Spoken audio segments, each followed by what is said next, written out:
அனைவருக்கும் காலை வணக்கம்.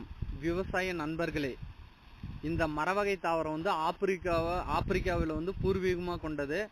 அது இந்தியாவில் வந்து நிறைய இடத்துல இது காணப்படுது. அதுவும் அதிகமாக காணப்படுறது வந்து தமிழ்நாட்டில் தான்.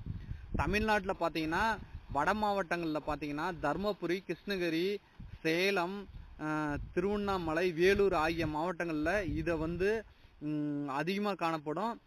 இது தென் மாவட்டங்களில் பார்த்தோன்னா மதுரை, தூத்துக்குடி, தூத்துக்குடி, திருச்சி, நாமக்கல்,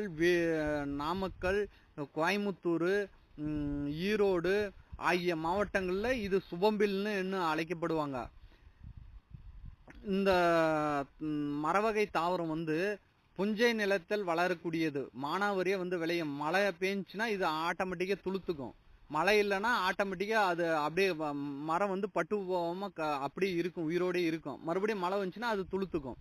இது மாட்டுக்கு உண்டான புரதச்சத்து உள்ள மிக உயிரிய ரக தீவனம், மரவகை தீவனம். இந்த தீவனம், இந்த மரத்தை ஒரு டைம் பயிரிட்டா கிட்டத்தட்ட ஒரு ஜென்ரேஷன், ஒரு தலைமுறைக்கு நம்ம பயன்படுத்தலாம். இந்த மரம் அழிவே கிடையாது.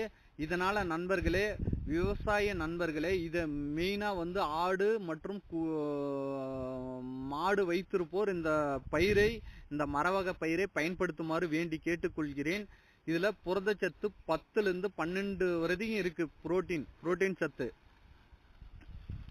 இதனால பாலில் வந்து எஸ்என்எஃப் ஃபேட்டு மற்றும் ரேட்டு வந்து கூடுதலாக வருது. ₹1 ₹2 கூடுதலாக வருது இது கொடுத்தோம்னா. முக்கியமாக விவசாய நண்பர்களுக்கு பயிரவும். இதை வந்து ஆடு மற்றும் மாடு வைத்திருப்போர் இந்த பயிரை பயிரிடவும். தீவன பற்றாக்குறையே வராது. நான் ஒரு 1/2 ஏக்கரா வச்சிருக்கேன். எனக்கு உண்டான தீவனம் வந்து நல்லா அருமையாக கிளச்சி வருது.